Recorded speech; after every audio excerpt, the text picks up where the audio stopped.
Hello, ladies and gentlemen, and welcome to the Hustle Up podcast, dedicated to all the movers and shakers out there grinding past a traditional 40-hour work week to create a life by design and stop living life on default. My name is Clint Crow. Jonathan Hessing. And today we're sitting down with Kurt Brucker. Kurt is a financial planner with Oxygen Financial and also the co-founder of the They Don't Teach You This podcast. TDT. Kurt's a homie, he's a friend. He's another one of the relationships that was formed from book club. Shout out to Fine.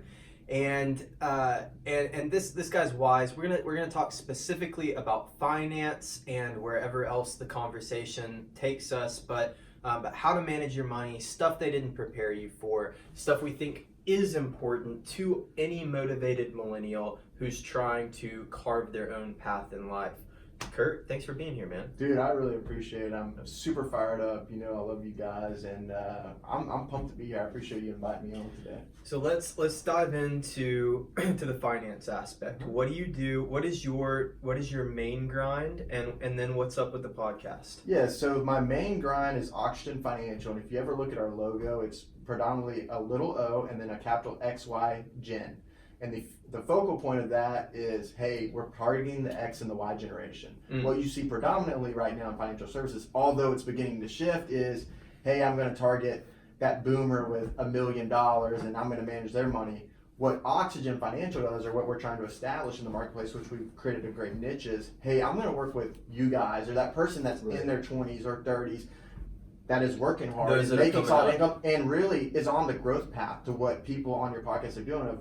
They're going to be something of themselves, and let's set it up now. Let's get you on the path to success. Now it's not about managing when you get there. It's about how can I accelerate that and make sure you're making the right decisions now financially to be able to achieve that. Statistically, are we moving into an age where focusing on the buying power of the younger generation would be more progressive or more lucrative, if you will, than focusing on the Y gen or the baby boomer gen? Yeah, certainly. I mean, not only that, I mean, I think people are growing in their income level and starting to become into that phase of kids and starting to plan for that stuff. But you talk about, a lot of people like to talk about it now, is the money that's going to roll over to the younger generation soon. So you're talking about boomers that are dying off. There's I don't know the exact numbers, multi-trillions of dollars that are going to be moving to this younger generation. And so what a lot of firms do that they do incorrectly right now is they actually target those older individuals. They don't create relationships on a holistic level. And what I mean by that is they're not really embedding themselves with the kids of their client or their grandkids and really getting to know them and form a relationship there. So what happens is their money moves. And where are they coming? They're coming to Oxygen Financial because we've established that niche. We know what it takes to be a millennial, a Gen X, or someone that's growing their career and be able to establish that long term. What are some of the major mistakes you see millennials or even like the older, the X generations making financially? What are people not doing correctly? Well, lifestyle inflation takes over. So what I mean by that, I had a prime example today, is someone comes in and they say, hey, I feel like I'm making good money. They're making 120, 150K, and they feel like they're going to be making that forever.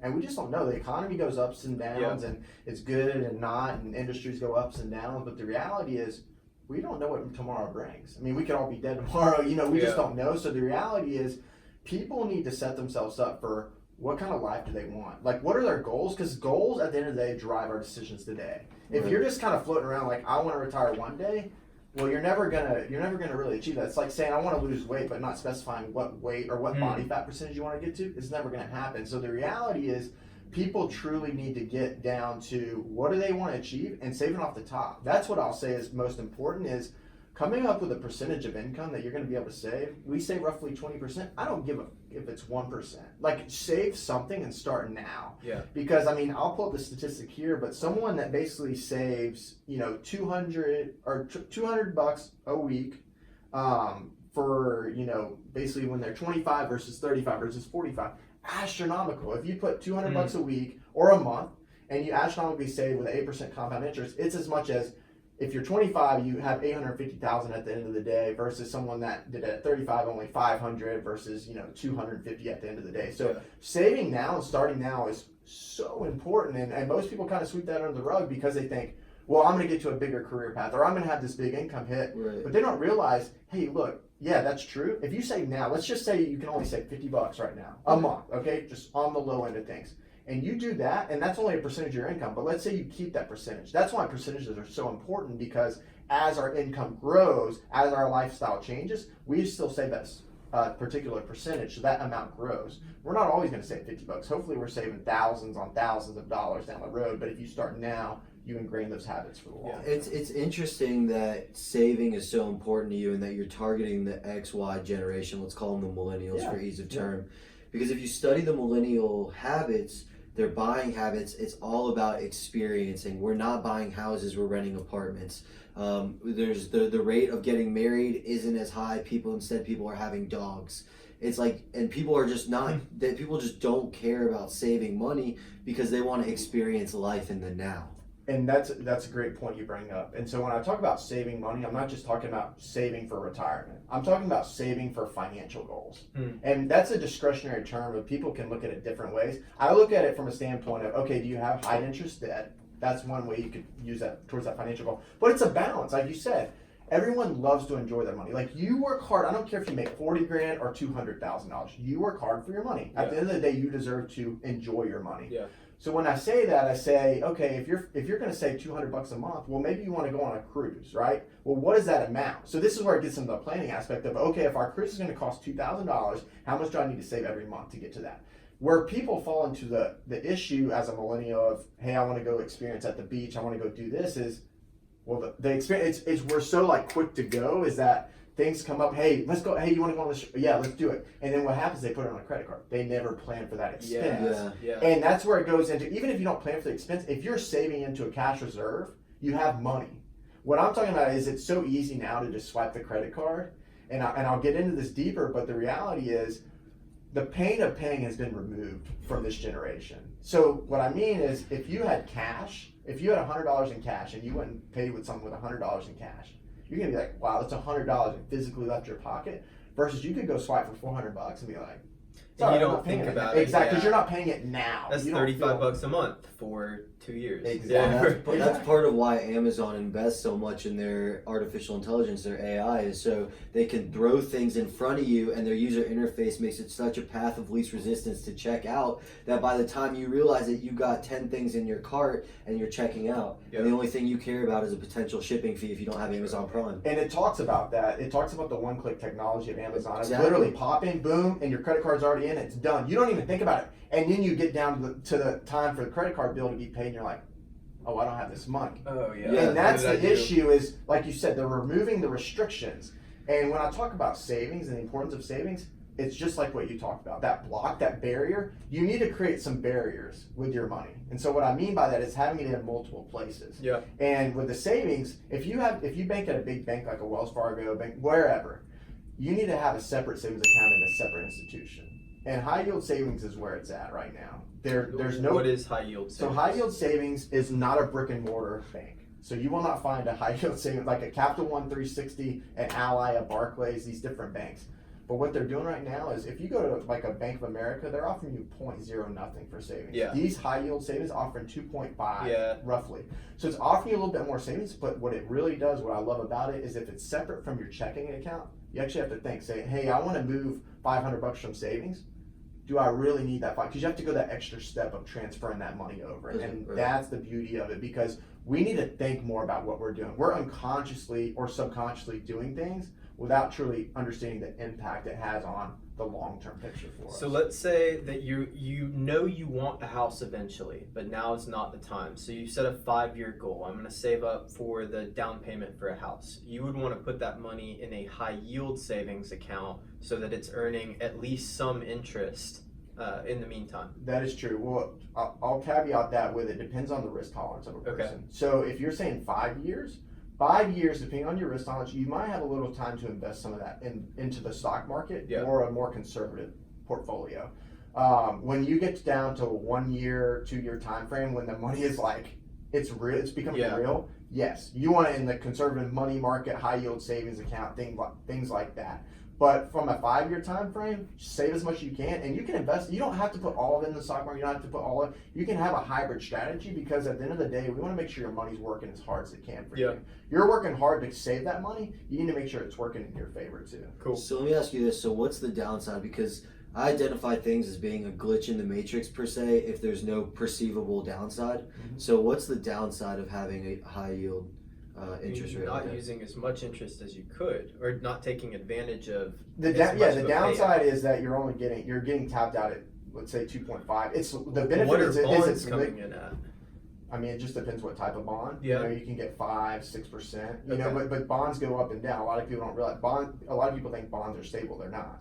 You know, as interest rates fluctuate, as interest rates go up, the price of bonds go down, and things like that. So people don't realize that they think bonds are just a steady investment. They're truly not. But as the market goes down, bonds go up, don't they? Historically speaking, Yeah. But now, when you get into this, historically speaking, yes. But now, with the way the marketplace has been aligned, and the way of technology and these different quantitative quants that are running algorithms on the stock market, it's really changed the game on the way things are done. So if we see any kind of economic collapse in the next few years, Okay. where are we looking for diversified portfolio in the market? Are we looking for bonds? Are we looking for gold or commodities? I think it's everything. So just diversify. What I mean by that, well, yeah, it depends what kind of financial crisis you kind of foresee. I'm not saying it's going to happen. Like an 08. 08, you got to diversify. So I mean, what I mean by that is, like, you can't if you're going to be invested at all, you can't completely insure yourself. And what I mean by that is, you could have it in everything and you're going to take a hit, just inevitably. The market, just the economy. If the economy goes down, everyone's going to get hit. Industries are going to get hit. Jobs are going to get hit. So having a diversified portfolio, I'm talking about, you can have it in gold, you can have it in stocks, you can have it in real estate, you can have it in everything. But that's the importance of not just diversifying in the stock market or just in gold, but having it across the board, because inevitably, when something like that happens, one industry is going to get hit worse than the other, right? I mean, real estate got hit a lot worse than, you know, let's say banking. I mean, banking got hit worse too, but I'm just saying, like, there's certain industries that are going to be better than others, and if you diversify across the board, you're going to be better off because of it. Not saying you won't lose money, because you probably will in that circumstance. But in complete, like, I heard this somewhere, so I don't know the validity of it, but in complete economic collapse, where all markets are going down, is gold where you need to focus? I mean, that's what a lot of people will say. I mean, everything has its ups and downs. Yeah. You know, I'm not. It's not foolproof. I would not advise someone to just go buy gold if the economy's going down. Well, in complete economic collapse, stocks are on sale, right? Correct. Like, That's a good point. Yeah. Because what happens? So here, I got a great analogy for you. So if let's just have this picture here. You're walking on the street. You come to a store that says 60% off. It's a store you may have bought something from. You go inside. Tell me you're not going to buy something from that. That's 60% off. It's the same way in stocks. So 2008. So let me just give you this is a true factual example. If someone would have held their portfolio from the heights of 2007 before the collapse, held it all the way through the collapse in 08, all the way up till now, they would have more than doubled that money. That's not adding anything in addition. And go back to my example of the 6% off. It's the same way with stocks. When people go and say 6% off in a store, clothing store, they're buying something. In the stocks, they run. Oh my God, this is never going to. But the reality, if you look at a historical chart, I mean, we've had depressions, we've had recessions, presidents assassinated, and go look at a chart from 1930, you know, the 1900s, all the way till the end. The stock market went up. The long term. Yeah, it's got its dips, but it's always on that. It's a long term. It's a long term game. You know, and to bet against the stock market going down for a prolonged period of time, I don't know if it's a winning bet. So you lose in particular if you sell. So if you're living on fixed income and you're primarily the money that's generated in interest off that fixed income, and all of a sudden the stock market takes a hit and you're having to dip into your principal instead of living off that interest, then you would lose and you would have to sell some of that money right? Am I correct? Yeah. I mean, the idea is you do live off that interest. Yeah. You know? And if it does start to lose money, you've got to have that's about proper planning. So Yeah. you have a proper cash reserve. You have other areas where you have money coming in from, because just like I said, just trying to have a concentrated area of income in one area isn't going to make a lot of sense. Isn't going to save your ass in the event of an economic collapse. What do you know about cryptocurrency? So crypto is an interesting ball game. A lot of people are talking about it now. I think Bitcoin in particular had its rise up, Right. 20,000. Now it's around 4 roughly. And people aren't talking about it as much. So it's the jubilation period of when everybody in, I think it was like 2017 Christmas, if you went to a Christmas party, people were talking about Bitcoin. Yeah, You got to absolutely. get on the train of Bitcoin. People who And barely when- knew what the internet was were talking about Exactly. Bitcoin. And people that, when you start hearing everyone talk about it, Yeah. you should probably run.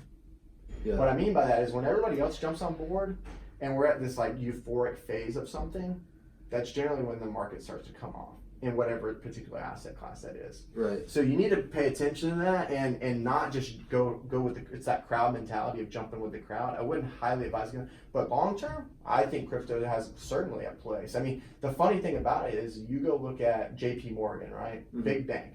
Jamie Dimon, CEO, criticized the shit out of Bitcoin. Guess what? JP Morgan just created their own cryptocurrency. Right. So Yeah. so it's got some staying power, and I think the long term game, I mean, blockchain, as you know, is phenomenal. Just that Absolutely. technology, I mean, what it's going to do to the healthcare industry and other industries is just incredible. So when you guys are diversifying your portfolios at Oxygen, Mhm. do you incorporate crypto into right now, no, just because of how volatile it is and how new. I think Right. eventually it's definitely going to be more of a long term asset that people are going to invest in. But right now, it's a highly regulated, or not highly regulated, it's just kind of in that regulatory gray area right now. Yeah. That you've got the SEC and these different regulatory firms kind of looking into it, and still I'll give you a hypothetical example. Like right now you can go to Coinbase and buy those cryptocurrencies. Right. Well, a lot of mainstream investors want to buy on the stock exchanges, New York Stock Exchange, the NASDAQ.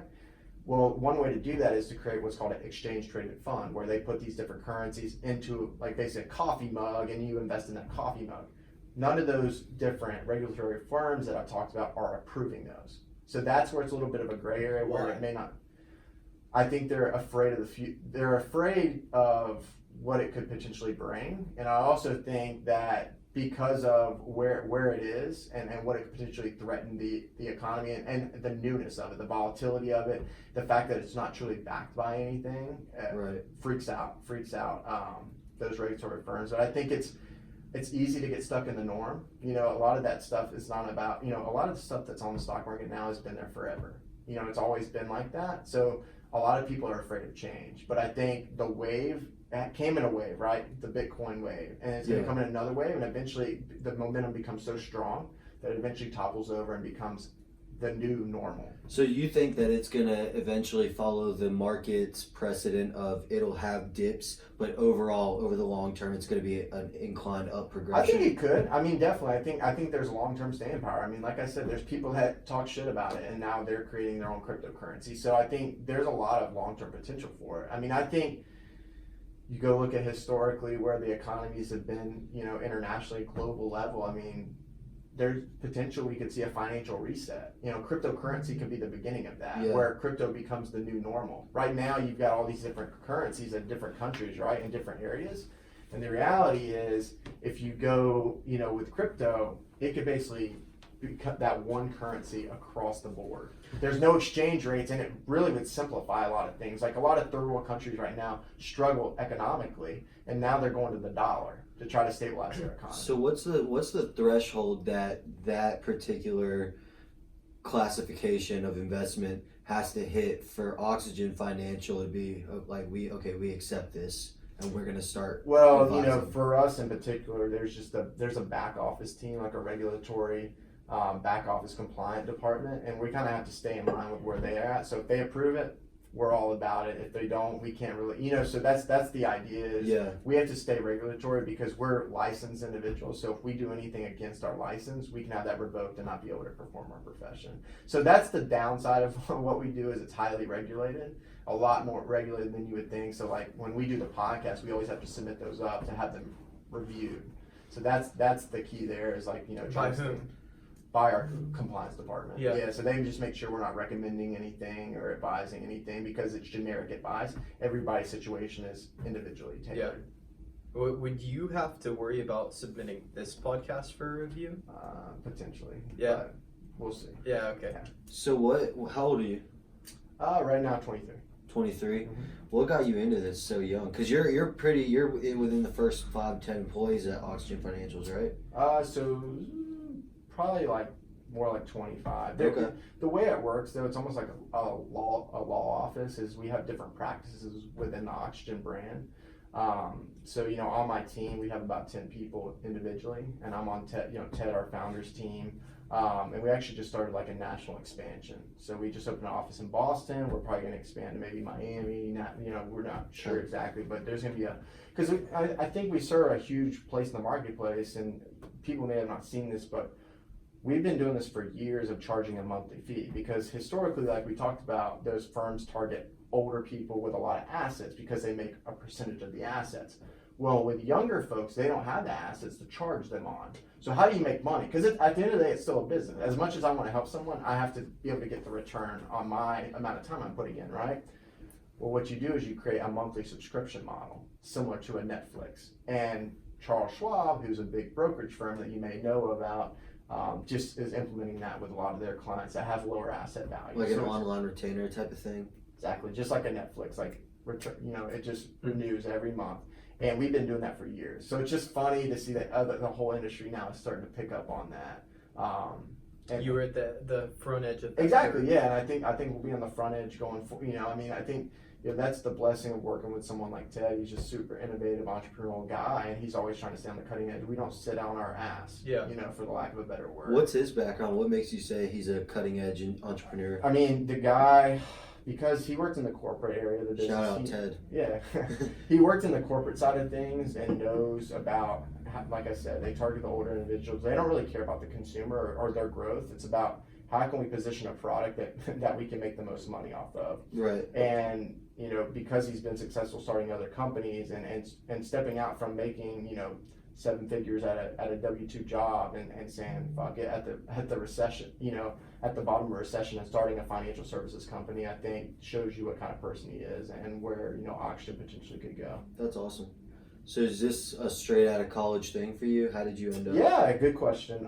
So in college, I mean, like most people, you're kind of like, well, what am I going to do? Most people aren't gifted with the idea of, I know exactly what I'm going to do when I go to college. So my dad traded stocks a little bit when I was younger, had me a little bit of an account.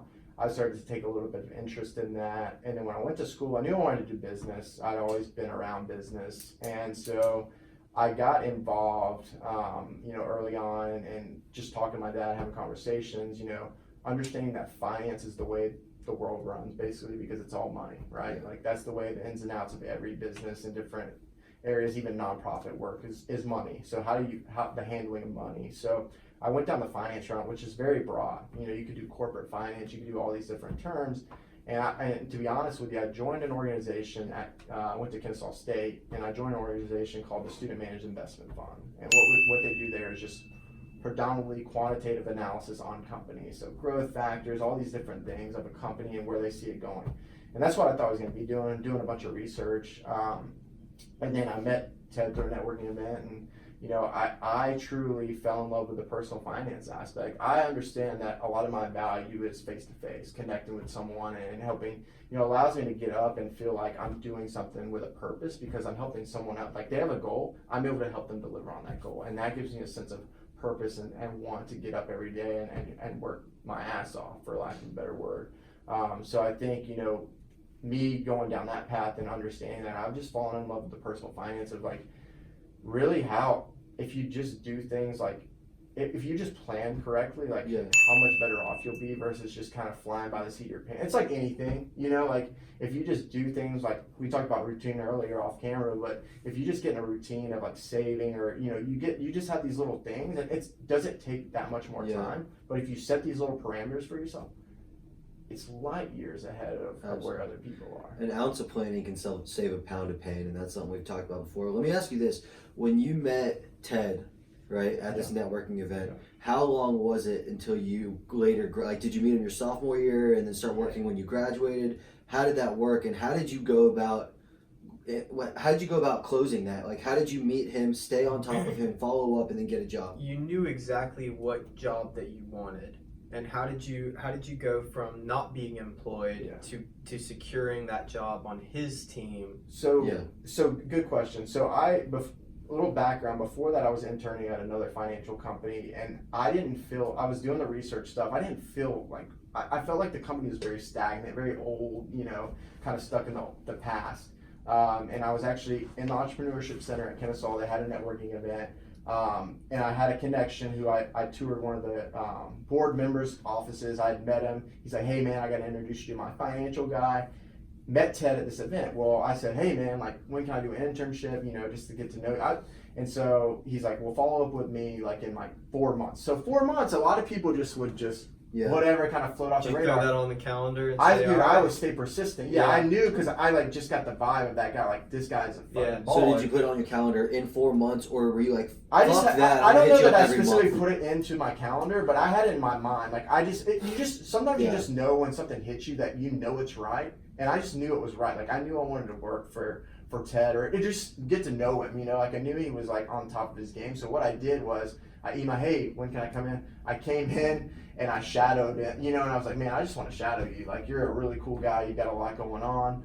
And he brought me on, and honestly, my internship with him was totally different. I told you he's innovative. I actually helped do a lot of the research for a book that's still in its editing process. But that he authored. Yeah, and I did most of the research for that, and awesome. So it wasn't even on the side of what I'm doing now, but it was similar to that of like trying to help people, manage their bills, manage their finances, and that really lured me into the love of like, if people just do the little things like we talked about, how much you can set yourself up for that. I'm going to ask you questions again, and we're just openly talking. Yeah. If you don't feel comfortable answering anything, that's fine. But just so I get a good gauge, was it a paid internship, or did you hit him up 4 months later and say, I don't care if I'm paid or not, my energy is telling me you're the guy I need to learn from, I want to come intern for you? So it was paid. Okay. It was never about like unpaid or paid. I have a feeling I may have done it unpaid, but at the time I needed the cash to pay for apartment, things like that. But during this time period when I was working for him, I had other jobs. I was very involved with school, but I knew like for a fact I wanted to work for this guy. And the good thing about it is he was always no bullshit, busy guy, but when I came to him, he always shot it to me straight, which is what I always wanted. Like, am I doing well? Am I not doing well? And that's really what drove me to him. You know what? And I was listening to that on a podcast the other day. We'll put the link somewhere, but it was Dov Barron, he's the top podcast for Fortune 500 executives. And he was talking about that very thing that you just mentioned. And so I thought that was interesting. But here's a link to that podcast right here if you're watching the video. If not, it's on our blog. Very interesting. And I hope you listen to it because it'll tie together. But that's it. So what are some lessons that you learned in your earliest days of being mentored? Yeah, I think if you can recall any. Yeah, I think the biggest thing that I've learned, I'm looking back on it now, is patience and perspective. Yeah. And what I mean by that is like to know about this industry, to know that the average age of an advisor is around 50 years old. Yeah. So divide that by 2, a little less, right now. So to know that and know that, yes, I can grow extraordinarily fast, but knowing like where I'm at, having the perspective of where I'm at relative to where other people are, and having the patience, because it's not going to all happen overnight. As we know, like I always go back to the old adage that we heard when we were little of the tortoise and the hare, and knowing that it's not always the person that's the fastest that's going to be the most successful and be able to impact on a mass scale the way that they want to. Yeah. Especially when it comes to time value of money. Exactly. And that's the way this works is it's a relationship business. It's not transactional. It's not like I'm selling a product. I'm selling myself for a long-term period. Like, especially you take about a millennial. So let's just say like, we work together. Well, you're in your 20s. Like, we're going to have a 30, 40, 50-year relationship. So it's more about the long-term persistence and really making people understand that they're not a dollar sign, but it's a relationship, and that I can add value to your life. One of we were talking about links to blogs, and we'll have this in the blog as well. Kurt created a really useful money managing bill pay system that we threw up in Google Sheets.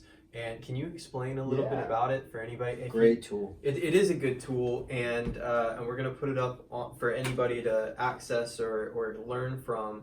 But how does this work? What's the overall purpose? Yeah, so I think, you know, I use it yourself. Yeah, I definitely use it. I use it religiously, and I think, you know, I've used all the apps. Some people swear by the apps. I just kept going through all these apps, and I was like, they're not fulfilling what my needs are. So, like, what I mean by that is, like, you see a lot of these different apps, or your banks do it now, where they try to categorize things of food is $800 a month, and gas is X amount a like month. Mint. Yeah, right? exactly. And so, like, they're not bad tools. I'm not saying that, but they don't serve a true purpose. And what I mean by that is, I think why people try to skate around budgeting and saving is because it becomes too complicated. And it's truly simple. And we have a formula, and a lot of people use it, you know, in the financial industry, but it's called the 50-20-30 model. The idea of it is your fixed expenses should be no more than 50% of your fixed income, or net income, I should say. So if it's about 50%, you're basically living outside of your means. And that's what you see a lot of times. When people aren't able to save, it's because that fixed bill section is 70% and they don't have enough left over to save. So what you want to do first, and I have this on the spreadsheet, is you list out your fixed bills and the average amount. Now, I know utilities and some of these bills are going to fluctuate a little bit. Have like a solid average amount. You know, you could almost plan a little bit conservatively, put it a little bit higher. And so once you list out those fixed bills and they're around 50%, and I'm going to drop a thing right now, asktrim.com is a great tool to be able to negotiate down cell phone, cable, and there may be a few Ask other Trim? Ask Trim. What it is it's an AI bot that goes in and actually negotiates down your bills automatically for you. So like one time I didn't even realize I had an outage on my cable. It saved me like $60 on my Comcast bill. This is asktrim.com. Correct. Yeah. Cool. That link is going to be on our blog, and if you're watching, here's the link right. Yeah, and so that's something a way to easily negotiate down. A lot of people don't like to call Comcast, DirecTV, all these different providers, but that's a way to save money. Let's have an AI bot do it. Exactly. AI bot doesn't give exactly. a fuck. And BillShark.com is another one. AI. Yeah. That's right.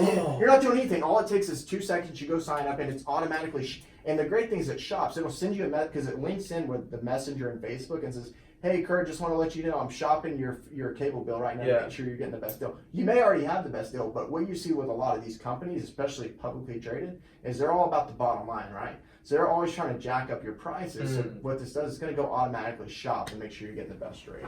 That's incredible. That's very useful. Yeah. Super useful. So I think, you know, that's that fixed bills percentage, which I think is critical.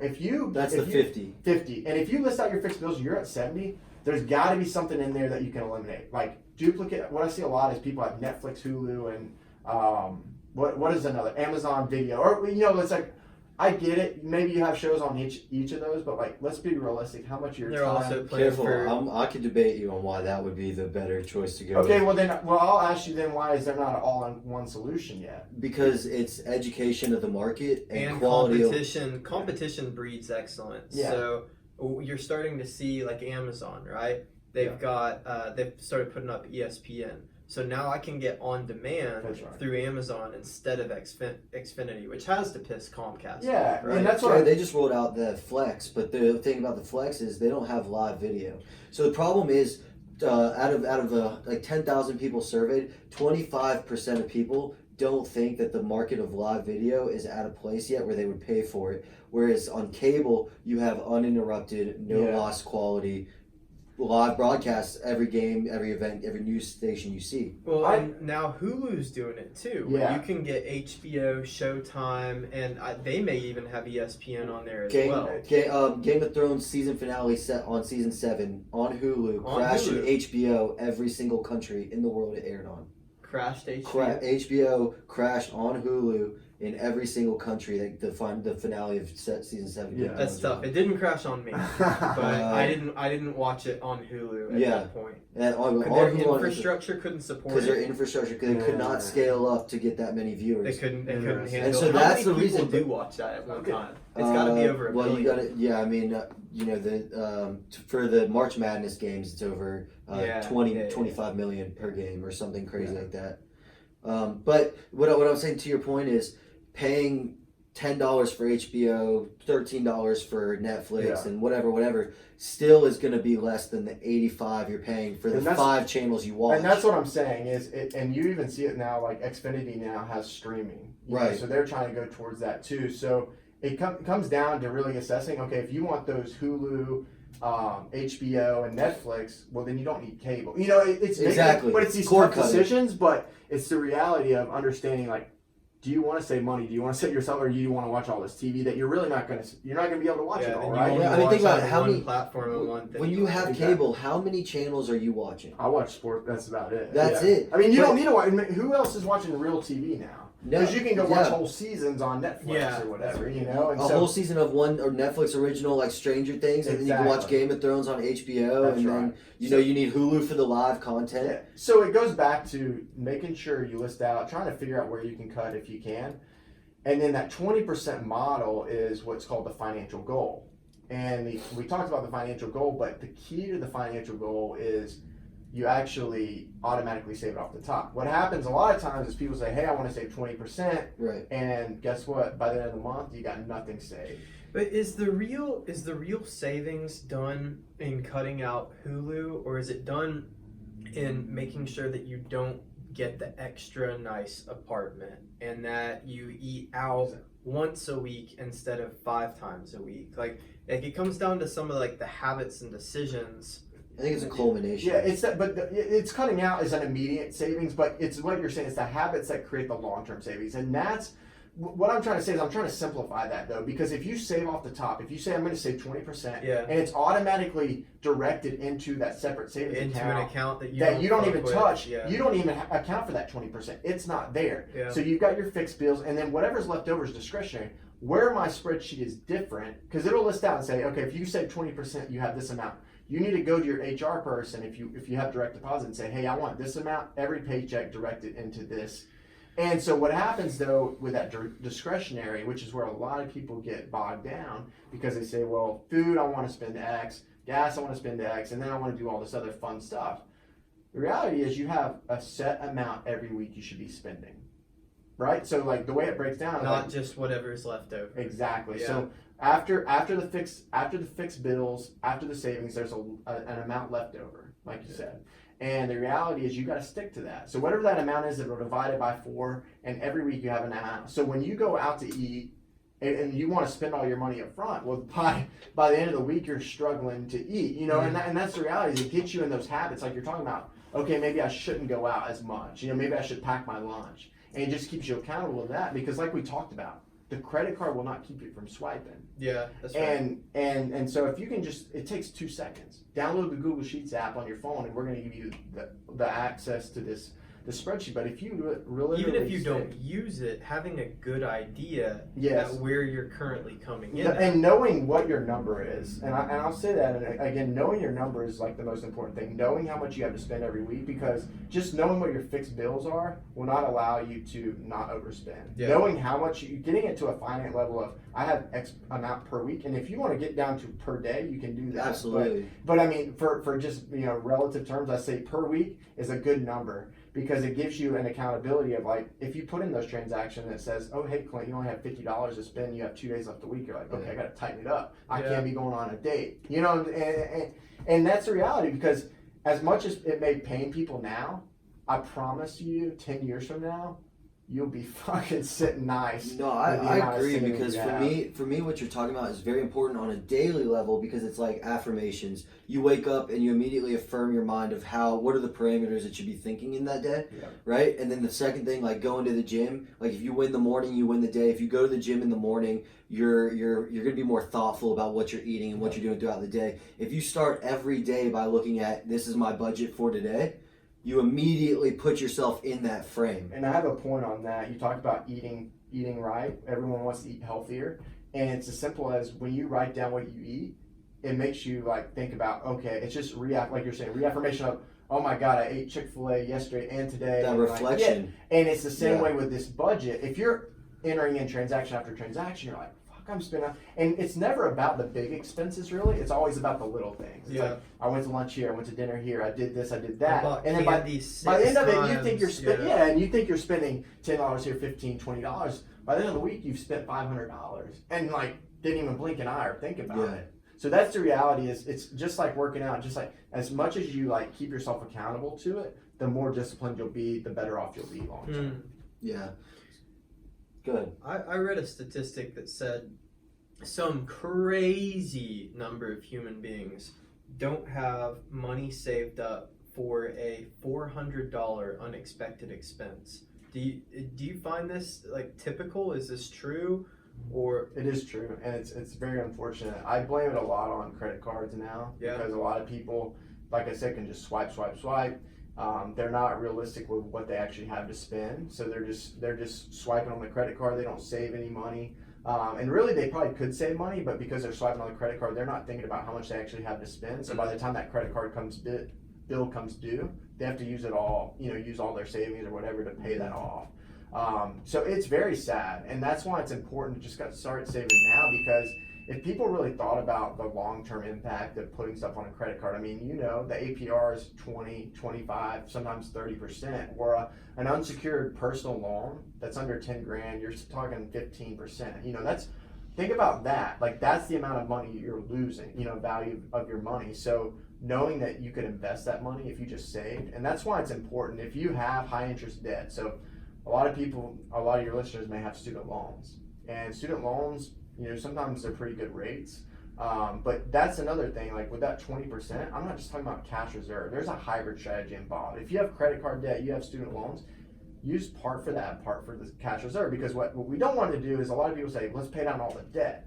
Well, what happens when something unexpected happens? Because life just inevitably happens. So you don't want to be, you could be doing all the right habits and then life happens and boom, you're back in the same place you were. It's a hybrid approach. It's saving and paying down Is debt. it a direct hybrid where it's like 10% would go into paying off debt and 10% would go That's how I approach it, but I mean, it's really a feel thing. Some people want to do 15, savings 5, and I don't really care as long as you're doing a disciplined approach. On the student loan front, I'll make one more draw.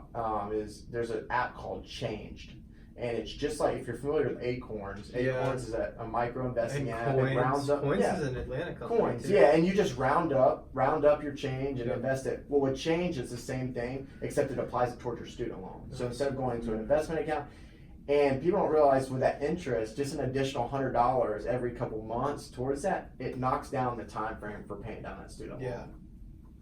Interesting. Huh. Because I think that's the future of people. Like, people just, we talked about it, are just unconscious with their finances. So unconsciously saving in Acorns or unconsciously paying down student loans, it's got to be a lot better off than unconsciously just doing all this damage to your life and your future. Well, if you could even shave a year off of it in the long run, huge. I mean, think about just applying that, and like you said, saves a year. Think about for that year, instead of paying down that $300 student loan payment, 300 times 12 is 360. Yeah. 3,600. So that's a lot of savings. What could you be doing with that money? So it's the importance of trying to accelerate down that debt, I think, is key. And if you can, and making sure that when you do pay down these debts, don't just let it go back into your spending. If you've already budgeted for, paying down X debt, put that shit into savings. Absolutely. Like, learn to live within your means. We talked about this before. The true way to build wealth is not to start buying Lamborghinis and things like that. Like, when you start getting money, invest it. It could be in the stock market, it could be in companies, it could be in real estate, it could be in anything. But that's one of the problems with having a Lamborghini in your 20s, right? Is that money could have been going, like, what if you put $289,000 away earning interest in your 20s, then in your 50s you've got 30 Lamborghinis. Correct. And think about it this way. Think about the investment you said. Okay, you invest in a Lambo, you invest in... And guys, if you're making tons of money and you want a Lamborghini, like, please go ball out, go ball hard. But don't strap yourself. Don't strap yourself to where you just really want it, but you really don't have the cash flow for it. But like you're saying, you put all that money in a Lamborghini, you put it into a real estate investment or some kind of investment that generates 6%. I mean, think about psychologically or just the trajectory of that. That Lamborghini is going down, the value. over time, Yeah. and that investment's going up. So And I a think G4 at 55 would be pretty sick. Yeah. I heard a quote once that was like, buy investments, rent fund. Yeah. Like if it's anything that depreciates in value, you should rent. Yeah, and that's a good point on the car front. You guys probably have heard of clutch. Yeah. And I think that's where a lot of the car buying industry is going, because cars have, oh my God, the depreciation is awful. Yeah. 2 years off the lot, it's 40% less. They said that in Ballers. That's one of in episode 1, The Rock talks about women, cars, and something else. Right. And look, I'm in a relationship. So, Yeah. But that anything that depreciates in value over time, you should rent, not own. Yeah. Did Yeah. you say 40% of value in That's 2 the years? generic number, yeah. After 2 years, yeah. 40% less. But some cars hold their value, like trucks tend to hold their value a lot more, SUVs, than like your That's another reason you always buy used. Correct. Always yeah. buy. And think about a 2 2-year-old or 3 car. years used. Exactly, 2 to 3 years. Let's really think. The technology's not that dissimilar. Yeah. It's all about marketing. Yeah. They just market a new car. It's got X, Y, and Z, but really, is the performance now a 10-year gap? It's different. Yeah. It's a couple of years, you're saving a shit ton of money, and I really think you see Clutch as an example. You're able to people love to get new cars all the time, so that's a solution. You pay a monthly. Everyone loves paying that monthly subscription. You pay a monthly subscription. You can get whatever car you want. It's a box. It's one of those box subscriptions. Exactly. For and so if you feel like driving a truck, yeah. or you got to haul something, you get a truck. If you want to go hang out in the weekend, cruise a Corvette or whatever, you can cruise that. And even now you see the manufacturers, Ford, Porsche, these different manufacturers are actually trying these programs out. So I think that's where that's going.